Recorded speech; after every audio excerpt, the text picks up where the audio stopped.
we are in an absolute hidden pandemic. Hidden. I think that, the establishment physicians are not aware of the degree of problem that we have. Welcome to the Experience Health Podcast. I'm your host, Rachael Vassar, and today I'm joined by Dr. Susan Marra, a board-certified doctor with 27 years of clinical experience who's trained and worked at the National Institute of Health and now specializes in complex chronic illness and Lyme disease. With tick-borne illnesses on the rise, we're going to be breaking down what most people are missing about Lyme, co-infections, and where chronic illness is heading next. So, without further ado, Susan Marra, welcome to the show. Hi, Rachel. It's really an honor to be here with you. And I have been practicing tick-borne illness and mycotoxin illness for 27 years on both coasts. I was trained in Connecticut by Dr. Horowitz and Dr. Charles Ray Jones, who are two sort of leading authorities in my field. And then I actually got Lyme disease myself on the East Coast, and I said, I need to move from here. This is too dangerous for me. And so I moved to the West Coast, and I opened up a practice, and I've been doing this ever since. Amazing. And I have great success with treatment. I use an integrated approach. So I use, depending on what the patient wants and what they believe works, I use a combination of antibiotics, herbs, vitamins, homeopathics. I use red light. I use peptides. I use hyperbaric oxygen when I need to. So I acupuncture when I need to, chiropractics when I need to, lymph massage. I use it all. And that's one of the things I think that sort of sets me apart is that I do use a whole bunch of different modalities to help my patients heal from these really nasty infections. That's amazing. So what kind of inspired you to transition from conventional medicine to focusing on chronic illness and opening your own practice? So I was never really in conventional medicine. I never liked conventional medicine. Okay. I didn't think that they did it correctly. I don't think that you can even remotely begin to understand anyone in 7 minutes. No way. I mean, people are complicated. And Yeah. then add families on top of that, add animals on top of that, add jobs on top of that, add moving on. I mean, come on. 7 minutes, really? No, it's not working like that. So I really have chosen a path in my life where I chose quality over quantity. Hmm. And I see my patients for an hour and I really get to know them and I really get to know like what's going on here. What's going on in your social life, your emotional life, your physical life, your spiritual life. What's your job like? What's your genome like? I look at so many things. And I think that's why I have great success, is because I do sort of lift up the rock to find the salamander for everybody in my practice. So it's a Hmm. different experience, I think. I hope that it's a different experience for patients to be uh, part of my practice because it's never rushed. Never, people in my practice, they never feel like they don't have enough time with me. Mm-hmm. I think it's important. Absolutely. How long have you been running your practice this way? I know you mentioned that you got Lyme disease. Was that before you started your practice or while you were doing your practice and then you transitioned? No, it was while I was practicing. Hmm. And, you know, because I got it in Connecticut and because I had been practicing and I was so careful. I was so careful. I walked my dog in the middle of the road, never in the woods, did tick repellent. I mean, I still got it. And I think it was because my yellow lab got on my bed and the tick got off her and came on me. Hmm. I never found the tick, but and I went 2 years undiagnosed and I had I had really strange rashes. I was very fatigued. I had joint pain and I had some teeth issues. And and then one day I said, maybe I have Lyme. And I tested myself, and sure enough, I have Lyme and Bartonella. And this was 25 years ago. Wow. It definitely, I've heard a lot of stories where people who have eventually found out that they have Lyme, that it takes a really long time for them to actually like discover that they have Lyme. What do you do for patients who come to you and have like been through a really long journey of trying to find what's going on in their body? How do you piece, or I guess like how do you I guess my question is like, what are the most telling signs that it's Lyme disease and not some other chronic illness? I think that's the question I'm trying to ask. So it's not that easy. And that's why I spend on the first appointment anywhere between 2 and 3 hours with my patients, because I got to figure out, okay, what's the exposure rate? Where were you? Were you a camper? Were you a hiker? Did you have a dog? Did you have a cat? Was the cat inside, outside? Did the dog have ticks? You have to figure that. Did you have a lot of mosquito bites? All these things matter because they're a way that the patient could have gotten tick-borne illness. So you have to figure the exposure sort of danger. That's the first thing. Then the second thing is you have to start to hear their story and you have to start putting the dots together. Oh, okay, you hiked a lot. Oh, you were on the Pacific Crest Trail.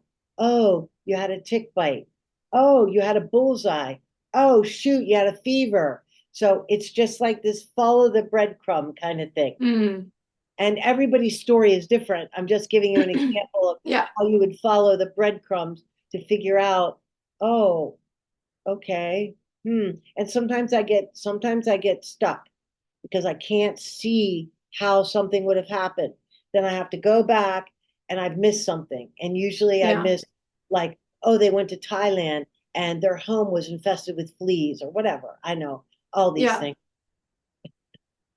Yeah. Definitely takes a lot. And I think another issue that a lot of people run into is it's hard, like, especially if their symptoms showed up like 5 or 10 years ago, it's hard for them to think back on like how life was back then when their symptoms first started. So I can Exactly. definitely understand how hard that is for sure. That, How even has, in 1 year, yeah, even a few months, honestly. because life moves really Yeah. fast now compared to when I was your age. So I don't know how old you are. I'm assuming you're probably around late 20s or 30. So, that was 34 years ago. The world was a totally different place, right? I didn't even have a computer when I was your age. Okay. There was no cell phones, there was no Instagram or Facebook or TikTok, right? It was totally Yeah. different. So the pace was much, much softer, much gentler, much slower. Now it's very like fast paced. Yeah. Absolutely. Life has definitely changed a lot. Um, I had a question. Oh yeah, how has diagnosing Lyme disease ch changed in the last like 20 years? I know awareness has been increasing a lot, especially in the last like 10 years, 5, 10 years for Lyme's disease. But I know you mentioned that you got diagnosed was that over 20 years ago? 25 years ago. What sort of shifts have you noticed? So the tests have gotten more sensitive. I mostly use Igenics in Palo Alto, California, but we also use Armin Labs, which is in Germany. I think they're the two best labs, um, and they have just been perfecting their craft. Tweaking things here, tweaking things there, all along the way, and they developed a very good PCR polymerase chain reaction test, which actually captures the DNA of the organism in the body. And so Wow. that has been an advancement. And the most recent advancement is a test called immunoblot. And Hmm. immunoblot is a more elaborate Western blot where they use more than one strain of species. And so it's a much more accurate and it takes a much broader view of the situation to capture, oh, okay, this patient has relapsing fever and Lyme and Ehrlichia or whatever else they have. Oh, interesting. So it doesn't just test for Lyme disease? So the immunoblot, when you do, let's say you order a Lyme immunoblot, So the Lyme immunoblot is going to tell you whether or not it's Borrelia burgdorferi. Okay. If you order a tick-borne relapsing fever, which is also a Borrelia species, so Mm. it's sister, but there's different I'm sorry, it's the same genus, different species. So there's Borrelia hermsii, Borrelia miyamotoi, Borrelia uh, turcitae, turaticae, and um, Fun all names. all these different Borrelias that they're sisters, and they're not going to show up as Borrelia burgdorferi Mm. because it's that sensitive. It's Mm. not going to show Borrelia burgdorferi. It's going to be Borrelia miyamotoi, Borrelia hermsii, Borrelia turcitae. I mean, it's literally it's that sensitive now. And the reason that's important is that we used to be able to tell based on what organism you have where you got bit. For example, Babesia duncani is known as the West Coast Babesia. It was identified here in Washington as WA1. This was a long time ago, 30 or 40 years ago. Now you see Babesia duncani everywhere. And that's because the ticks and the fleas and the all the other biting insects get on the birds. The birds migrate, fly all over the place, fly to South America, fly to Europe, fly to California, and they pick up stuff. And now you get bit by a tick in Texas, and it's got stuff from Europe, East Coast, West Coast. It's not that easy to tell. But when I Mm. first started, you could tell by the organisms they had where they got bit. Mm. A little bit more complicated now, though. Way more complicated, way more complicated. Yeah, that makes sense. Why do you think that tick-borne illnesses are increasing so significantly lately? So I think it's a number of factors, but I think the leading reason is because we are experiencing all over the globe, we're experiencing changes in climate. And whether or not you think that's because of fossil fuels or whether it's the natural cycle, it doesn't matter. The globe is warming.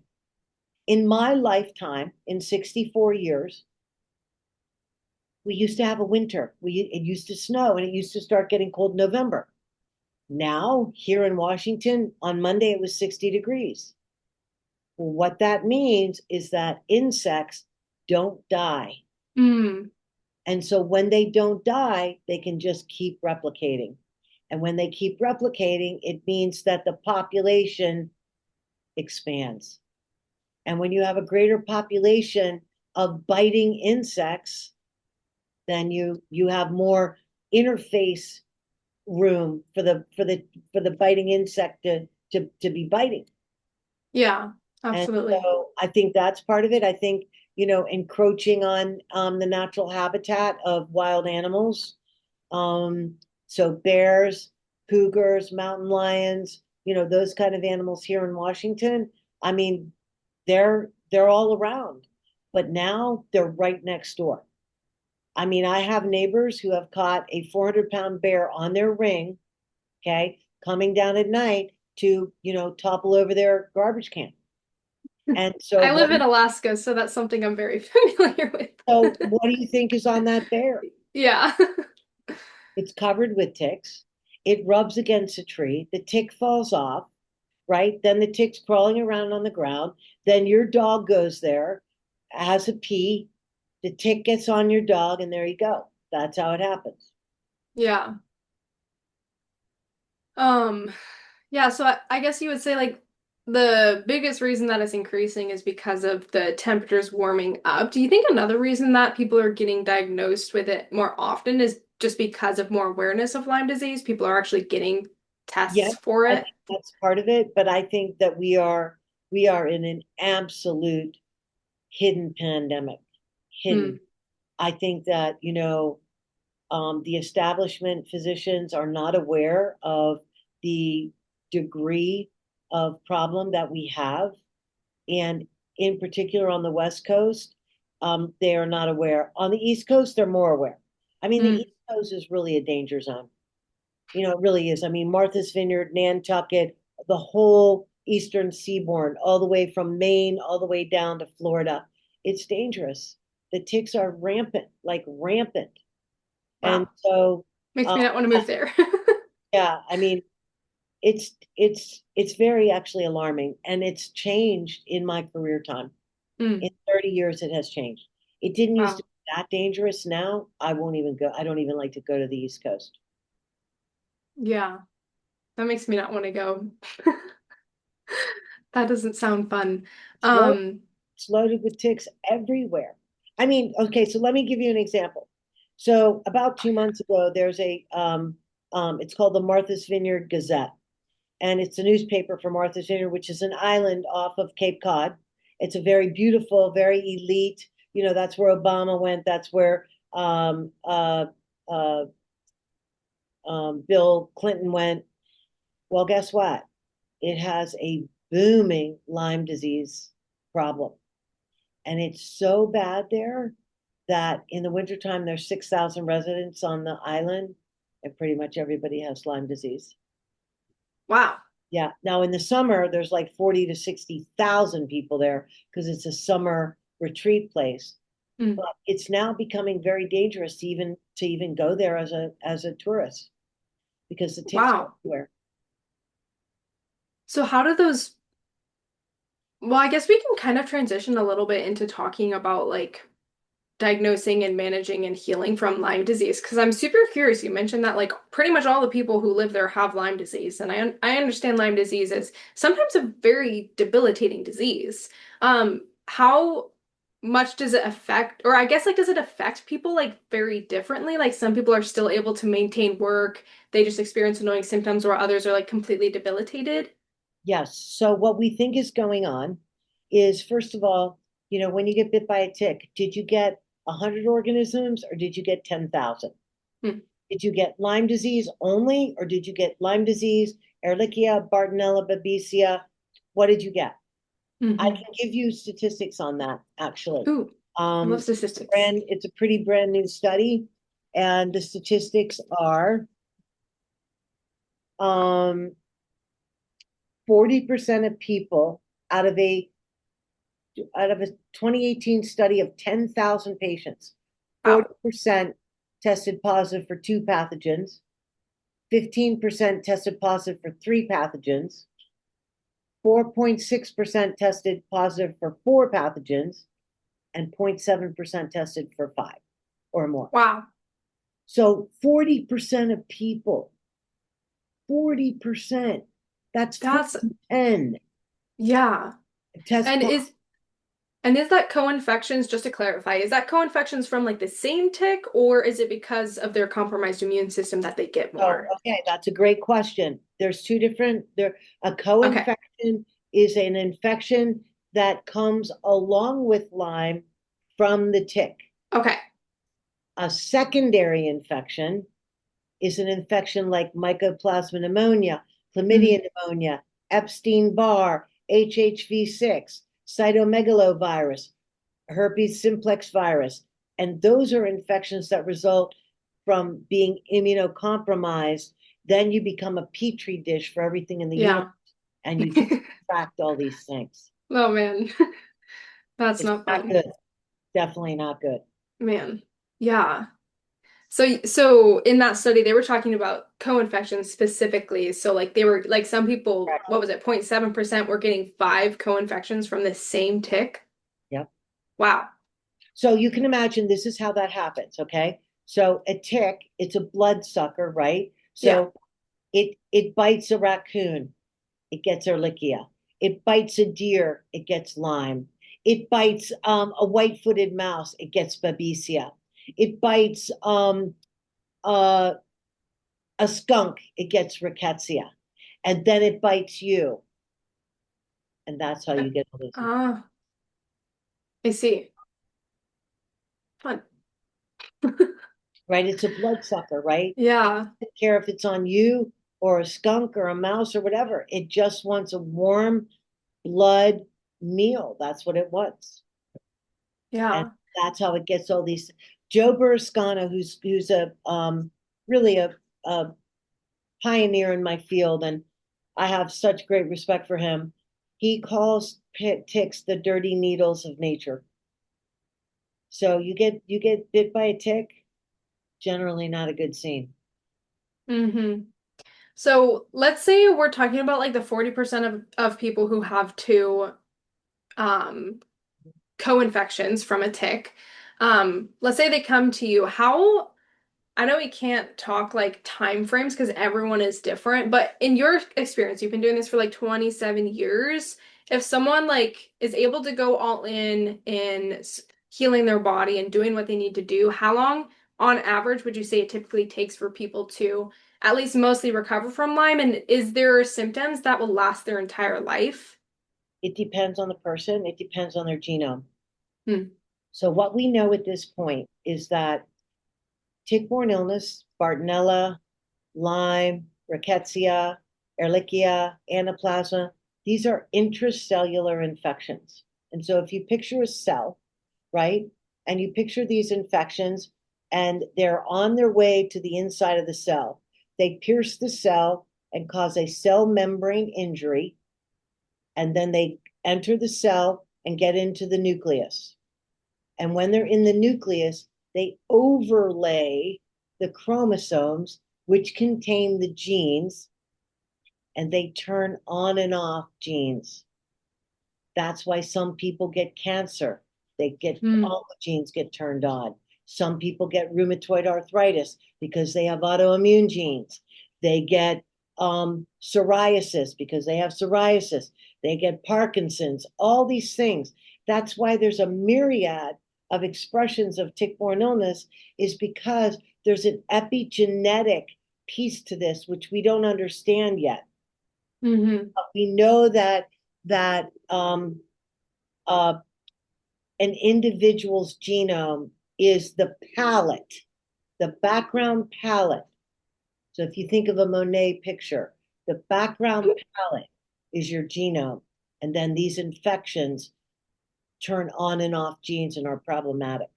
That's what we think is going on. But Mm. there's a lot of research. I'm on the Global Lyme Alliance medical research board, and we discuss uh, you know things that we should be spending money on to do research to help advance tick-borne illness treatments. And this is one of the areas that is up and coming, is epigenomics, proteomics, metabolomics, all the omics, right? Mm-hmm. Now it's the boom. Now we know how to measure these things. Now we know how to do all these things, which even 10 years ago we didn't know how to do. Yeah. So now we have tools that put us in a whole different category in terms of being able to figure out what are we really dealing with here. Yeah. think I think the best way to think about it, it is the classic example of where nature and nurture come together. Nurture meaning your genome, nature meaning the tick, Mm-hmm. right? The tick bites you, you get the infection overlays your cells, it derails your detox pathways, causes inflammation, causes oxidative stress, causes a whole myriad of things. And Mm-hmm. all of those things have to be addressed in order to get a patient well. Yeah. And this is why people, in my opinion, people a lot of times don't get well because not all of the factors have been addressed.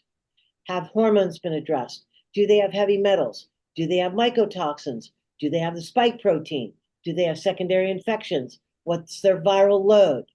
What's their vitamin D levels? What's their vitamin levels? Do they have SIBO? I mean, there's like 1,000 things, right? And if you Yeah. don't cover all those things, then there's going to be something lingering, and functions as a barrier to heal. And then that patient can't go beyond that point. You have to remove it so they can go on. And that's not Yeah. always easy to figure out. Yeah. Tell you what, Especially, oh, go ahead.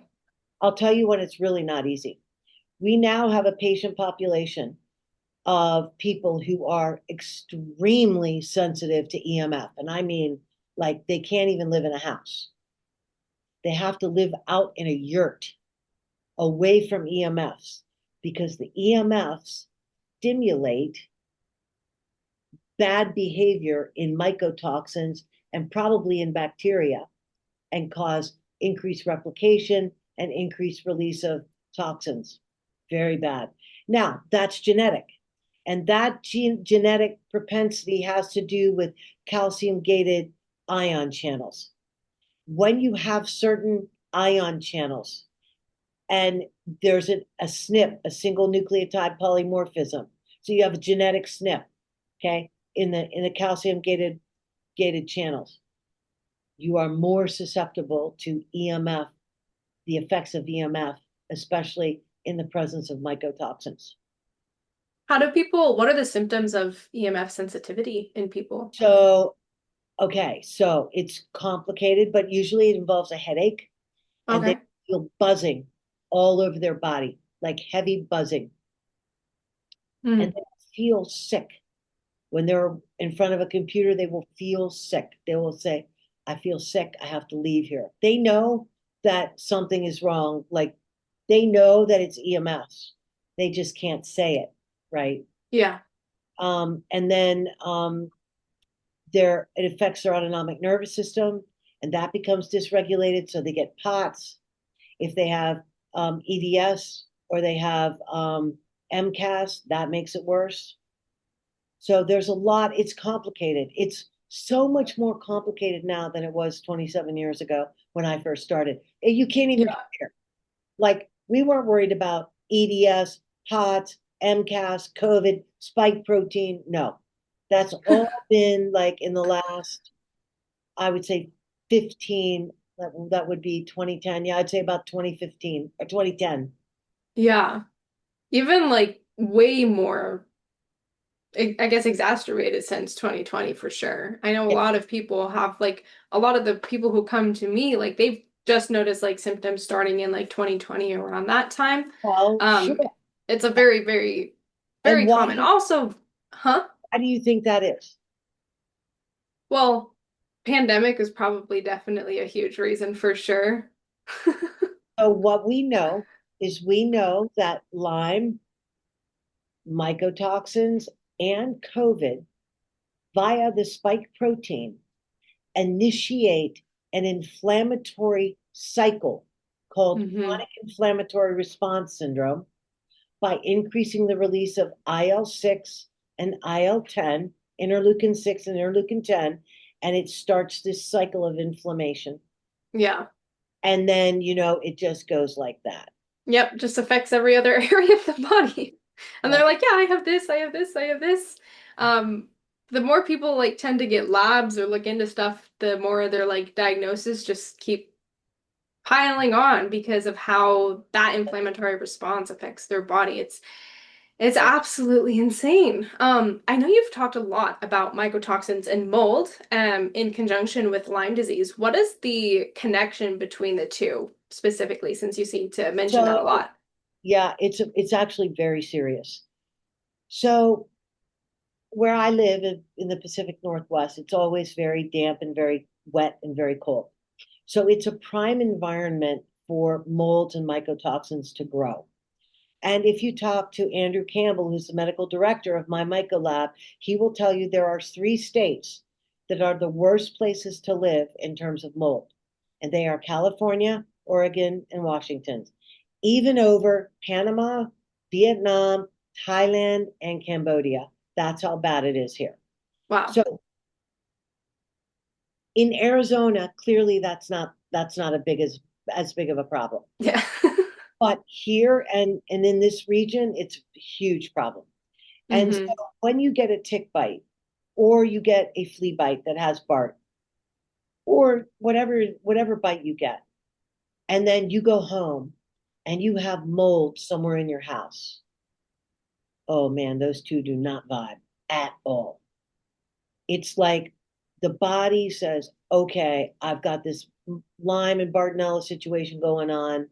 Then I go home and I've got this mycotoxin. Okay, now everybody's producing IL-6, everybody's producing IL-10, everybody's producing VEGF, vascular endothelial growth factor, transforming, Yeah. it's just wild.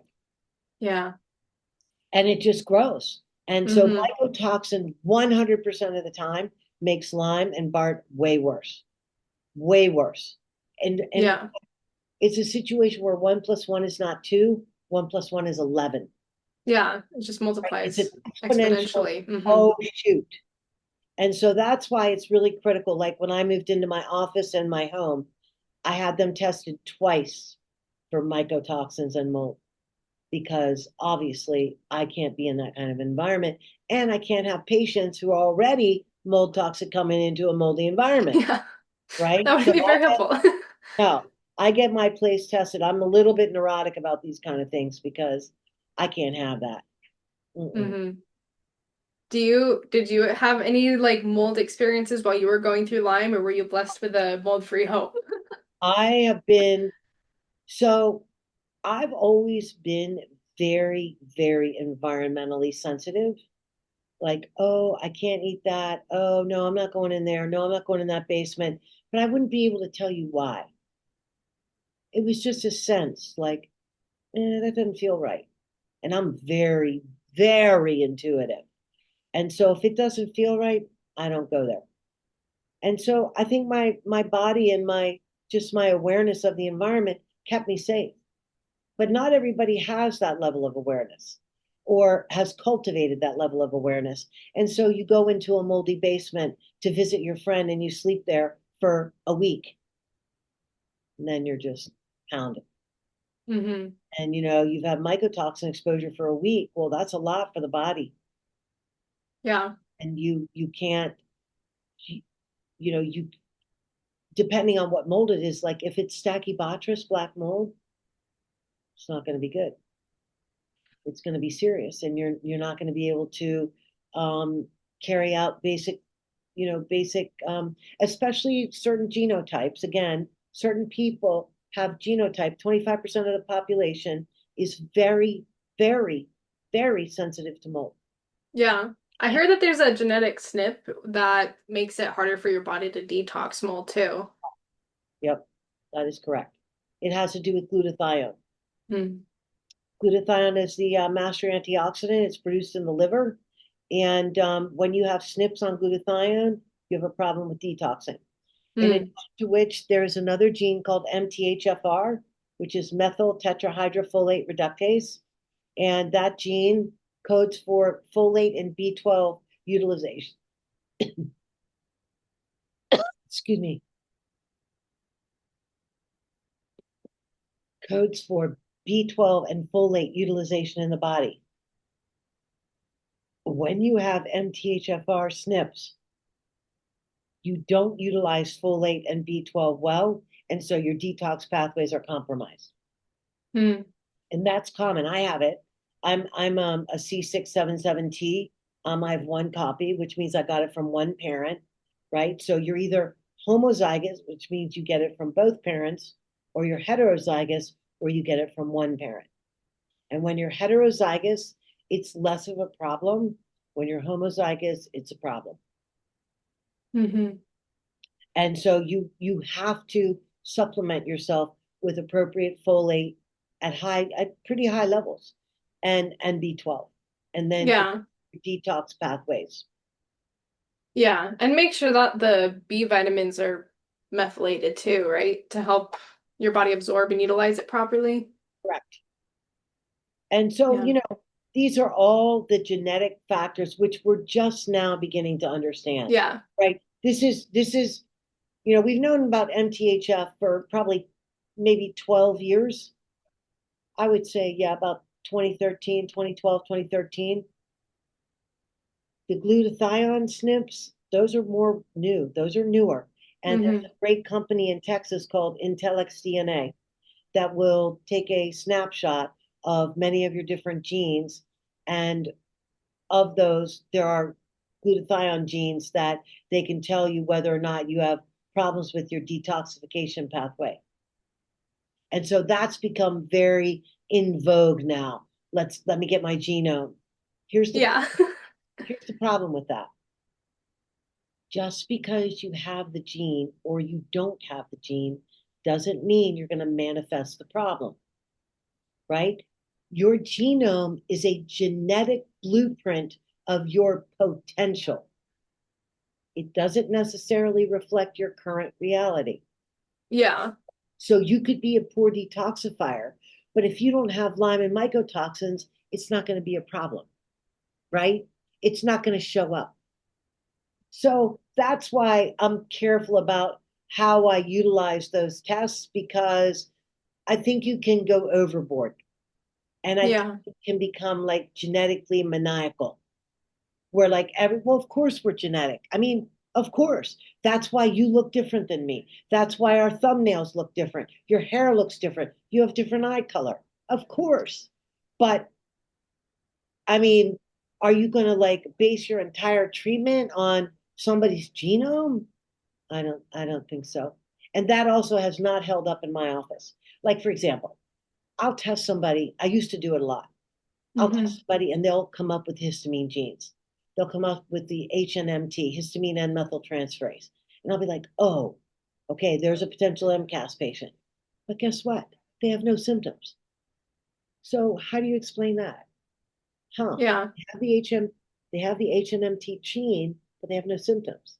So what's that telling you? It means that that gene isn't turned on. And so it's Hmm. not going to manifest the problems related to it, right?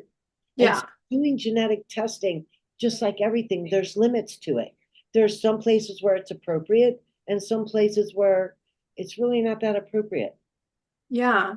Have you kind of reduced the amount of genetic testing that you've been Yeah. doing for that reason? Mhm. Because it's Yeah. also pretty pricey too. Yeah. Yeah. It was $1,200. I Yeah. mean, that's a lot of money. Yeah. And that's a lot Especially when people are getting like other tests done too. that's a lot of money when you can't be guaranteed that that information is going to be 100% useful. Yeah. And so that's why I stopped. I said, okay, wait a minute.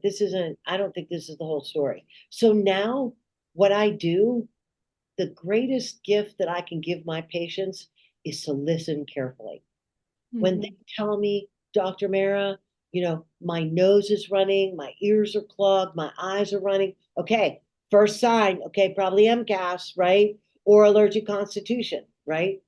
And so I think good doctors, the best thing you can do for your patients is listen to them and pay attention.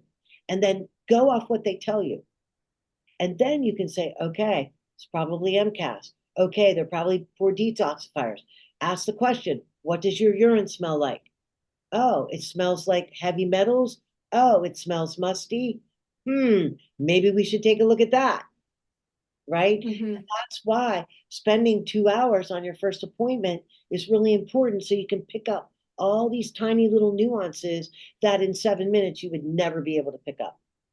Yeah. I mean, Which oh. honestly, it's not rocket science, you guys. It's Hmm. pretty common sense. But because the system trains you, oh, you can only spend 15 minutes. Well, who says? You say, well, I'm not listening to you. I'm going to do it my way. And that's exactly what I've done. And that's exactly why I have great success rate. I'm not going to say that I heal everybody because that wouldn't be the truth. But if you Hmm. look at my reviews and my I've seen 9,000 patients in my career now. And I would say I have gotten most of them well That's amazing. because I listen. So you'd say like above labs, functional labs, the best testing that people could get, having a practitioner or a doctor who listens to them is the most important thing. I would say there's two important things. Does the doctor really listen to you? I mean, really, really listen, take notes. And is that doctor intuitive? Can Hmm. that doctor make the jump? Oh, runny eyes. Oh, cat in the house. Oh, you know, those are a couple signs for Bartonella. Maybe we should test for that, right? That's a cognitive leap, right? It's connecting a dot that you wouldn't normally connect, right? You obviously have to know that information, so you have to study. Yeah. That's another thing. You have to you have to have done your work as a practitioner. You have to study. Because if you don't have the palette to work from, you're not going to be able to make those jumps. Oh, shortness of breath. Oh, air hunger. Oh, anemia. Oh, babesia. Oh, you had a tick bite, right? You're not going to be able to make those jumps. You're going to see everything as separate. Oh, this happened. Oh, this happened. No, it's not working like that. There's a constellation, just like when you look in the sky, there's a big dipper. All you have to do is find it and then follow it. But if you're with a group of friends, you'll notice there's a couple of people that can't do that. So Hmm. it's a brain propensity to be able to see patterns. If you are able to see patterns, you will do much better as a clinician. If you can't see patterns, this probably isn't the right job for you. Right? If you're a linear thinker, well, we do this. Well, we do this. Well, we do this. No, that's not how it's working. It's more like it's like breadcrumbs, like Hansel and Gretel. Oh, this. Oh, this. Oh, wait a minute. No, it's like that. Yeah. Making connections is definitely super important. I want to talk a little bit on some of the biggest things that you do with clients. Kind of talk about some of the foundational elements that you see are becoming essential for healing beyond just simply targeting the infections. Yeah. So I would say three things. I would say strengthening the immune system is 100%, you have to do it. And that's true for everybody now because we all got pounded by COVID. Yeah. It's very immunosuppressive. So strengthening the immune system, opening the detox pathways, and you can do that through lymph massage. You can do it through infrared sauna, coffee enema, warm lemon water. There's a whole lot of ways you can do it. And then decreasing inflammation, the number one thing, because that's what these things are doing. They're revving Hmm. up the inflammatory pathways. And so if you can decrease inflammation by using curcumin, fish oil, MSM, white willow bark. White willow bark is the natural equivalent to um, aspirin. All these Hmm. things are anti-inflammatory. Anti-inflammatory diet, the Mediterranean diet, which is basically, meat, vegetables, nuts, seeds, berries, and apples. That diet, you will get 90% of your inflammation under control if you eat that diet. Now, there is a genetic subset of people that require uh, a ketone diet, and they have to eat, heavy meats. A ketone diet, where they eat like bacon and eggs and stuff. They really limit carbs. That also is genetic, very much genetic. And so, not everybody that does the ketone diet does well. How common would you say are the people who need that sort of diet? That is a very hard question to answer, because most people don't have the discipline to do it correctly. Yeah. So I would say, just my guess, intuitively, 20% of the population. Mm. The other 80% needs to be on a Mediterranean diet, period, with limited red meat, because red meat has arachidonic acid in it, which is very inflammatory. But you do need red meat because you need the iron that comes from red meat. But, like where I come from, my family is from Calabria, Italy, and they were fish eaters. And so, they got a lot of their iron from vegetables, from meat, from beets and things. So I think that there's other ways to get iron, not just from red meat. But I do think your incisors are pointed for a reason. You are genetically programmed to rip meat with your teeth. Way back, 2, 3, 4 million years ago. Now, Hmm. our diet has changed. They didn't have grocery stores back then where you go and you pick up, shrimp or oyster or beef. No, they hunted it.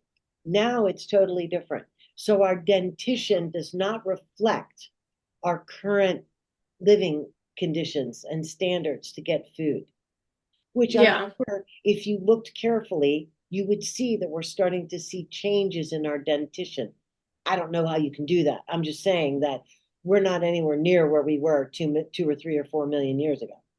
Yeah. I've seen a lot of research, even in the past, like few hundred years, like 1,000 years, changes in people's like jaw structure and development of their teeth. Like nowadays, a lot of people's jaws, especially their like upper jaw, isn't like developing properly, and then their teeth are all like wonky because I've heard because of like super palatable food that people eat when they're like young. Um, I'm just like interested in Well, stuff like that, but I think a lot of it has to do with our food is not nutritious anymore. yeah, that Even too. when I was your age, so 34 years ago, food was still somewhat nutritious. Now it's like it's not nutritious. Yeah. What are some of the biggest changes that you've seen in the nutrition and or in nutrition in the past like 30, 40 years, would you say? Well, I would say that oils are a problem, major problem, major. Like, you cannot be eating um, Crisco, and I don't even know what those oils are, the bad oils. Um, you have to be eating like olive oil, coconut oil, you know, um, it's a big deal. It can affect your brain, really. I Mm. think that sugar in our diet is through the roof, just through the roof. And so Yeah. sweet that's been poisoned with glyphosate. You eat a bagel here in the United States and you vomit, right?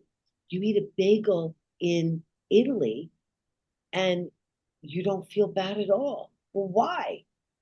Well, because they don't spray their farms with glyphosate. Yeah. So it's a big deal, really big deal. So Yeah. I would say pesticides, I would say oils, I would say sugars, and I would say just general the modern diet is horrible, horrible. All the processed food that people are eating.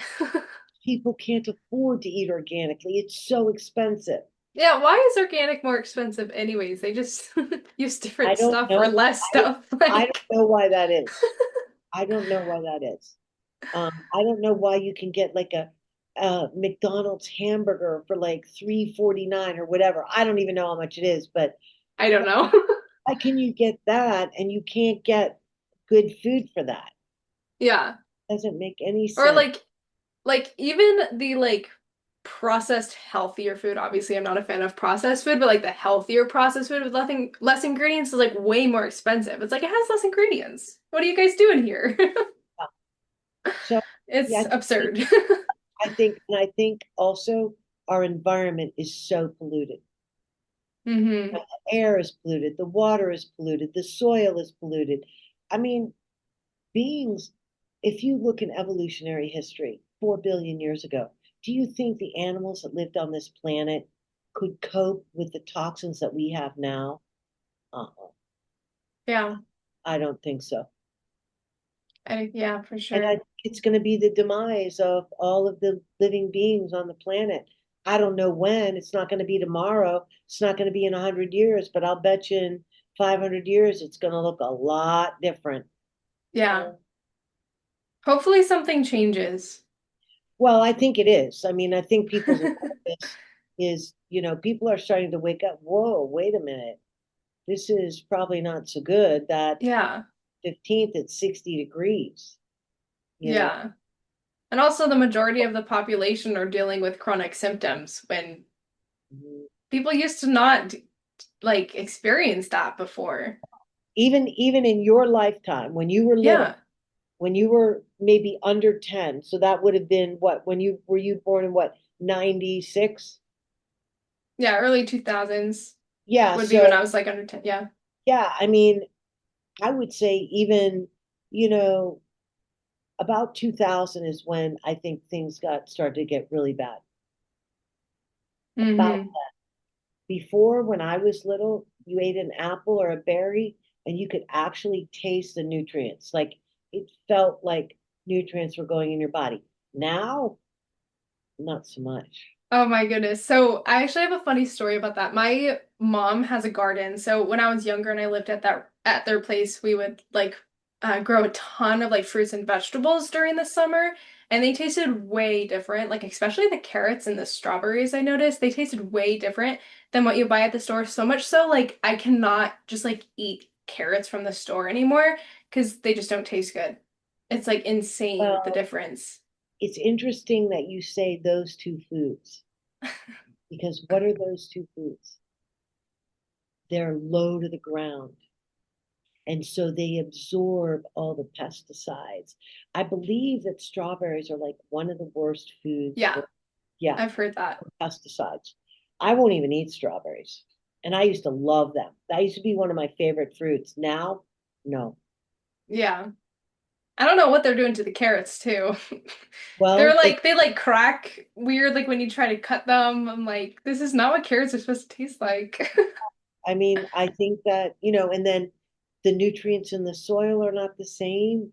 Well, what does a carrot eat, right? Nutrients from So, the soil. yeah, I mean, that's how it's working, right? It needs oxygen, it needs nutrients from the soil, it needs water, and that combination of ingredients allows for a healthy carrot to grow. Yeah. And It's we not, had like, it's not rocket science, folks. yeah. It's not even that complicated either. Like my mom made compost with our leftover scraps mixed with dirt, mixed with we had horses too, so we used their manure. And then like once that turned into dirt, she would use that for the garden, which was like extremely nutrient dense. So like it was like the best of the best. I mean, and this is how humans evolve.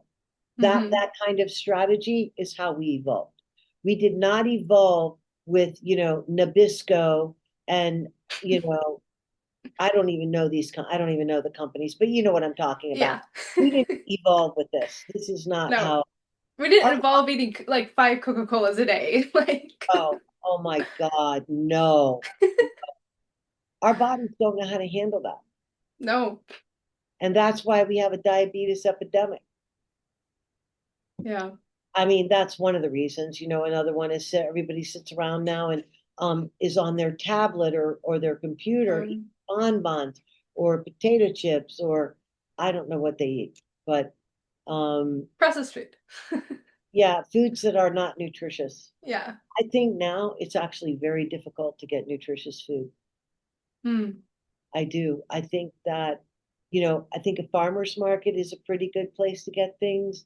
And I think, certain grocery stores, but I think the average grocery store like Safeway or QFC or I don't know across the country, Kroger's, I don't think so.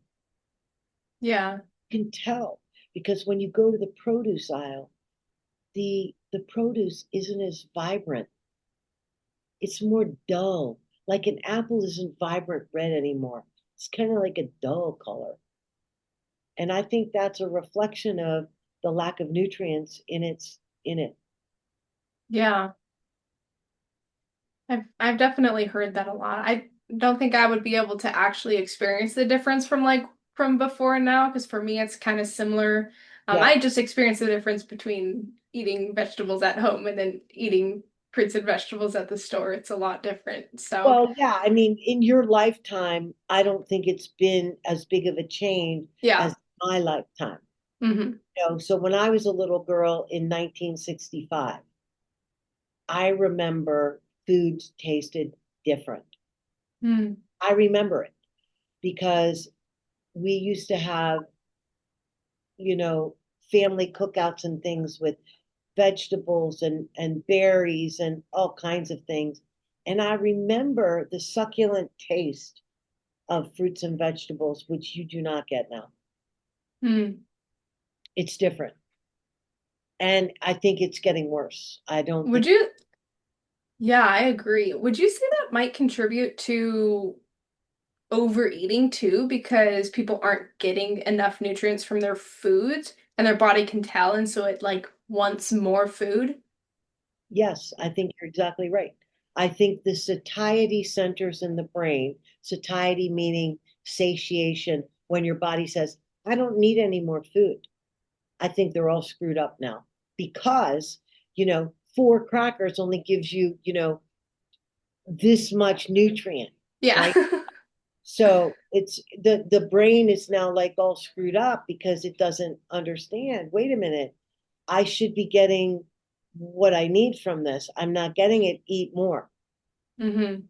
That's Yeah. that's what Something definitely needs to change fundamentally to help improve people's health in America for sure. Because there's only so much that people can do when you're eating nutrient deplete, genetically modified, can't afford, the By best the organic way, farmers market vegetables. So, just so everybody knows, I'm not drinking soda.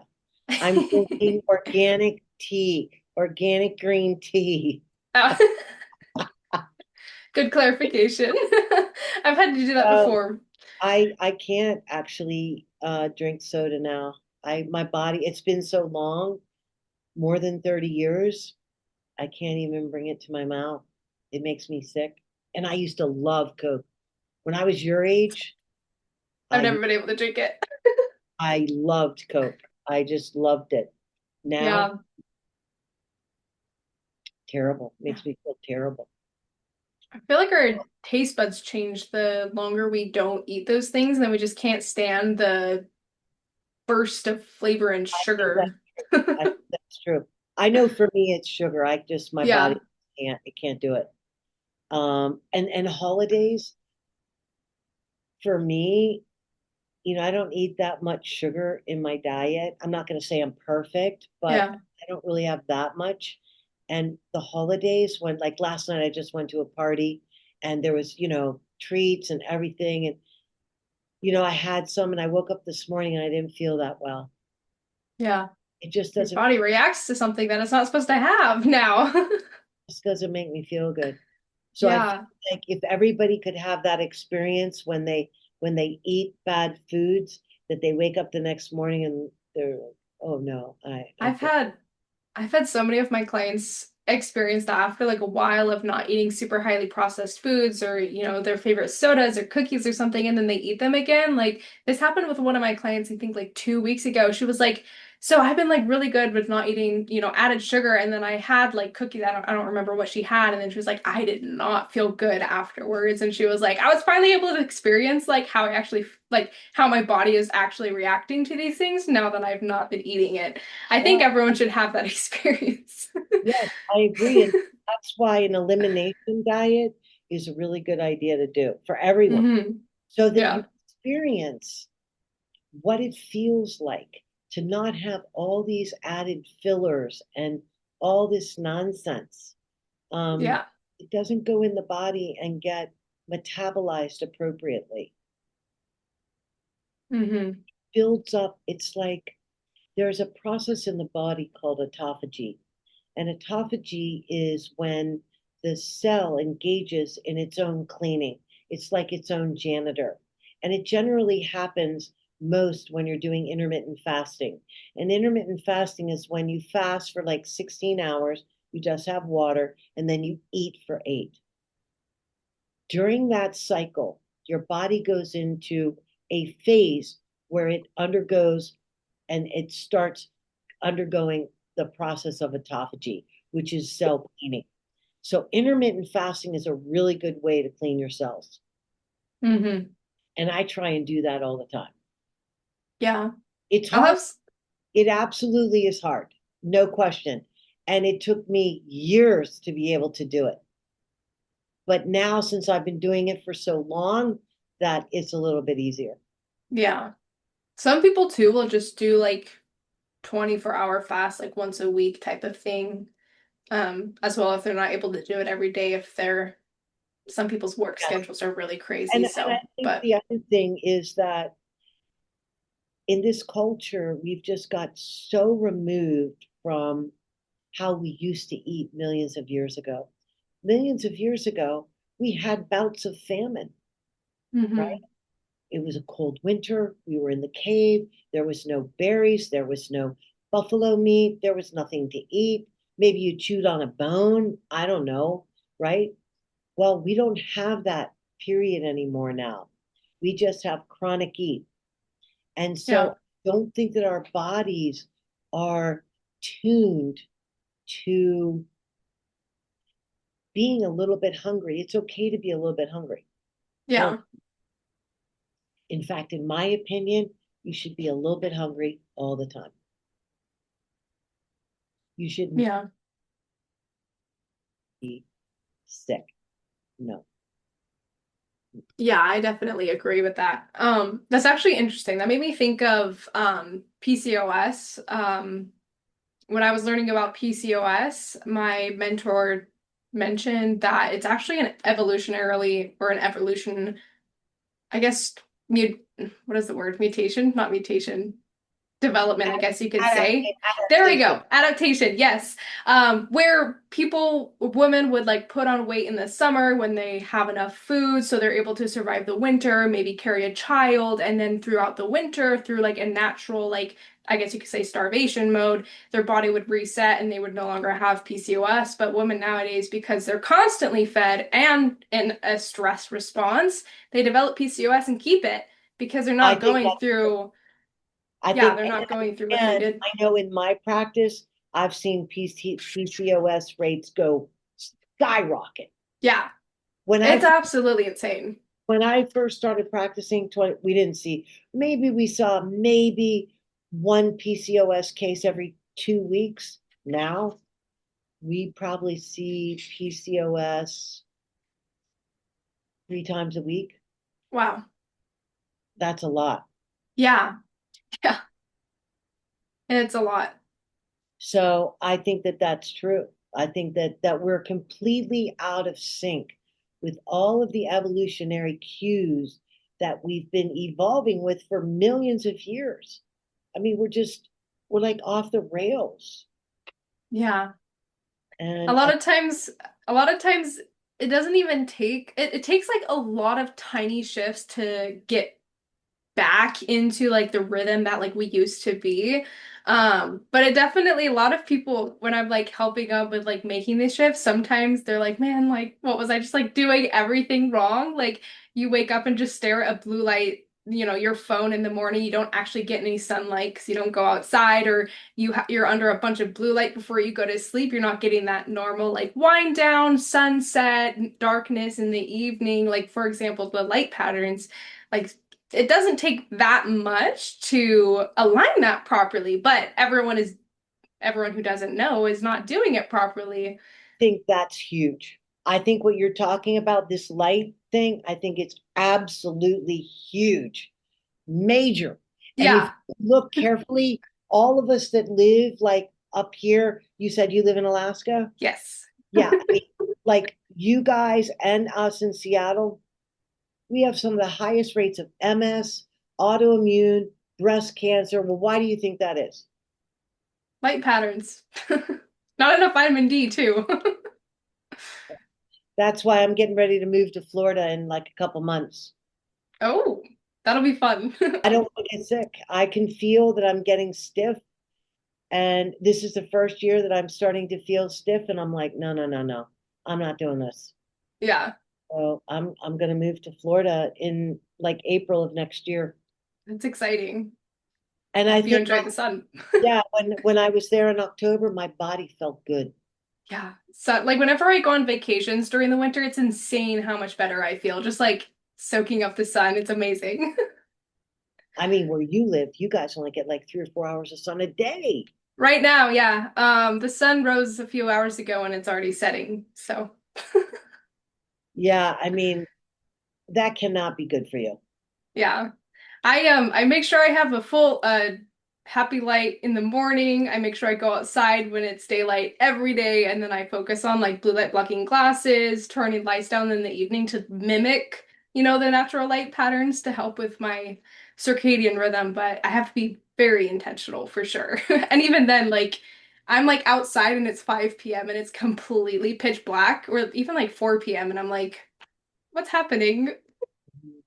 I I get don't think tired. yeah, and I don't think our bodies like it. No, no.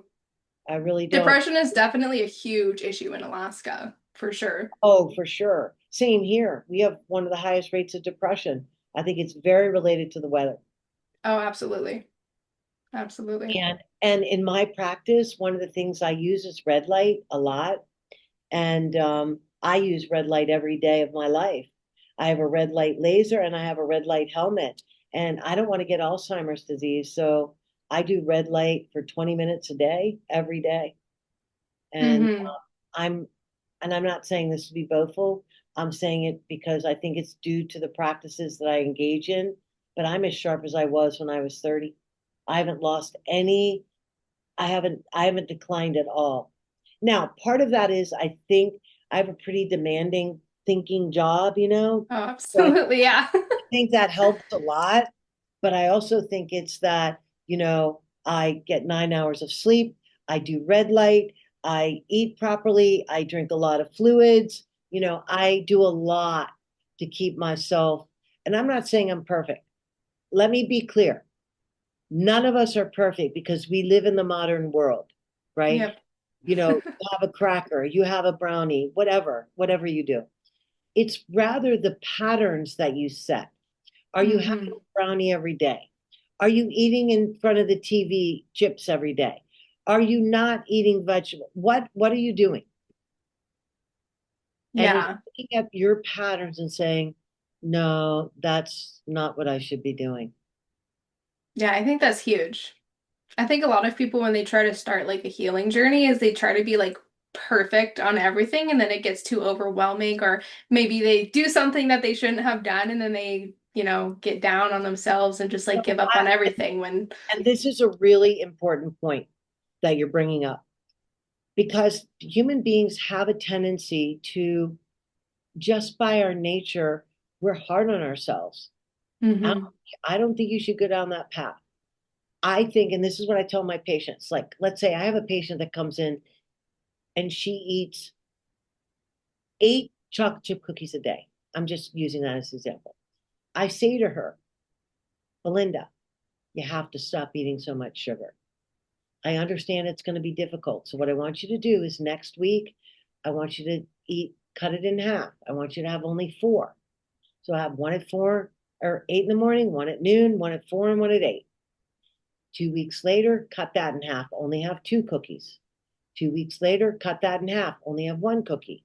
2 weeks later, just keep having it. Because if you ask them to go off, they will go through a drug withdrawal that is as profound as like withdrawing from like Oxycontin or yeah. benzodiazepines. They will be like tremoring, shaking. They won't be able to function. Yeah. I So, actually have a similar story with a client. She like struggled a lot with eating a bunch of sweets, and obviously I encouraged her to like reduce it a little bit. And I was like, instead of just like cutting it out, I recommend switching it when you can to like natural sources, like fruits and maybe like dates if she wanted something like more sweet. And eventually, I think like 4 weeks later, she reported to me on her next call. She was like, I actually decided to just cut out added sugar altogether. I've only been eating natural sugar. She lost like 4 pounds without like changing anything else, just from like the inflammation in her body. She said she was feeling better. She had less pain. She just decided to do that on her own because she experienced like so much improvement from not eating the added sugar anymore, which I mhm. thought was super cool. So yeah, I she did it remember slowly and then eventually was like, I don't need it. I remember when I was coming off the sugar, the thing that was really difficult for me was at the time I drank coffee. I don't drink coffee now, but I loved coffee and I drank a lot of it. And I always had sugar and milk or cream in my coffee. I could not stop it. Mm, Well, then they came up with this awesome powder. It's monk fruit, MONK fruit powder, and it yeah. tastes just like sugar. And I just replaced it, and I didn't even have a bad reaction. I just went right over to monk fruit, and ever since then I've been doing it. Yeah. I really like it, using monk fruit too. I tend to just use honey and maple syrup though. Mhm.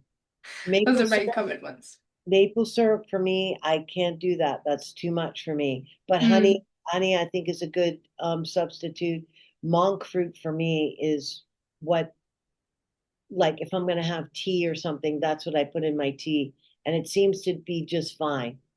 Where do you get your monk fruit? Because I've actually been trying to find a good one for tea.